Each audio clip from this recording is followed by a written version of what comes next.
เขาเดินทางไปสวรรค์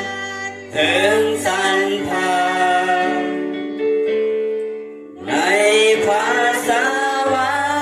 รค์ในภาษาวรรค์เขามีมรดกอยู่เป็นนิจขอบคุณพระเจ้าเนาะและมาวันนี้ในการสรรเสริญพระเจ้าด้วยเสียงเพลงก็โยไว้ส่วนระยะหนึ่งและโอกาสต่อไปก่อนจะได้ยินยังถอยคำขององค์พระพุทธเจ้าขอการทรงนำโดยผ่านความใจขององค์พระพุทธเจ้า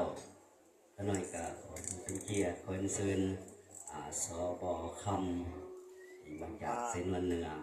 อธิษฐานพระเจ้าเนาะพระเซน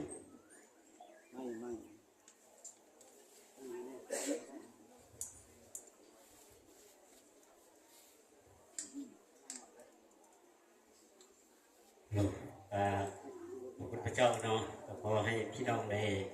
มีส่วนร่วมในการอธิษฐานสาธุการแด่พระบิดาเจ้า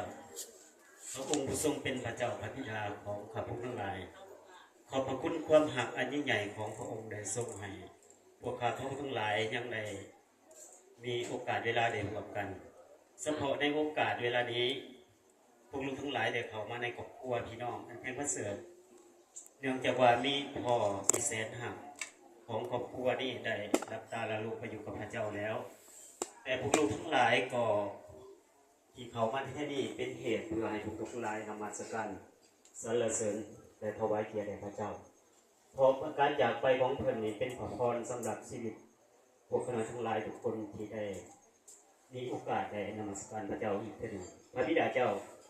และโอกาสเวลาต่อไปนี้พวกลูกทั้งหลายจะได้ยินได้ฟังถึงถ้อยคำของพระเจ้า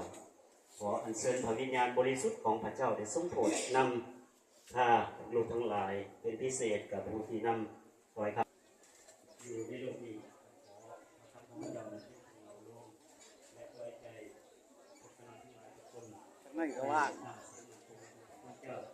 เมื่อวันหนึ่งเราจะได้ฟังของพระเจ้า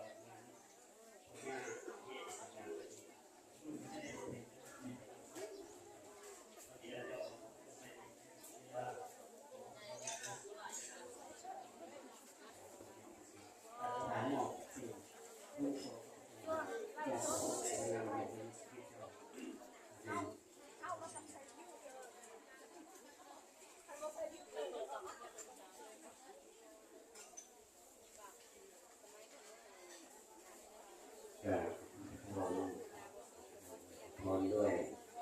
ในโอกาสต่อไปเราจะได้ขอใส่เจอ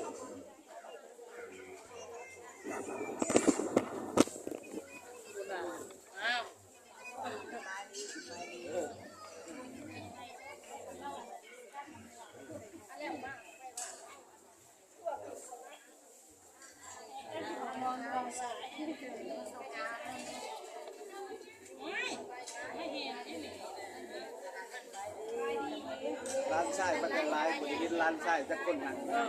แต่ร้านเช้าบอกที่แต่ร้านเช้าเป็นร้านชายขอบคุณพระเจ้าท่านก็ขอนับถือทางเจ้าภาพนับถือทางผู้รับใช้ของพระเจ้าก็คือทางเทศบาลผู้ปกครองที่จัดและทางคณาจารย์แล้วก็นับถืออำนาจการปกครองบ้านการต่างๆของภาครัฐทุกภาคส่วนที่ได้มีส่วนมาร่วมในการของปัญญาเทนมหาสงครามที่หลวงรับไปแล้วก็นับถือพี่น้องในความเชื่อในองค์พระพุทธเจ้าก็เรียกว่าจะมาจากทางในนนท์ไตทวนเนื้อนนท์ประสุกหรือในที่จัดคำเพลงนี้จะมาจากบ้านไก่เรือนเคียงที่เป็นทายาท